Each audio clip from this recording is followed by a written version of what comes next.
Hello everyone, welcome to How to Browse YouTube channel. In this video I'm gonna be showing you how you can fix Overwatch voice chat not working. So I'm gonna be really straightforward in this video. I believe the way to fix this problem is to simply check your internet connection.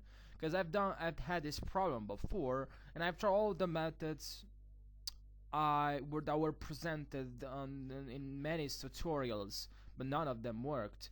But what worked for me is just change simply the internet connection from cable one to a network to a Wi-Fi connection, or you can really hotspots. You can create a hotspot on your phone and connect it to your laptop. That's another way. Just change your internet connection. Probably that's the the reason why your voice chat is not working.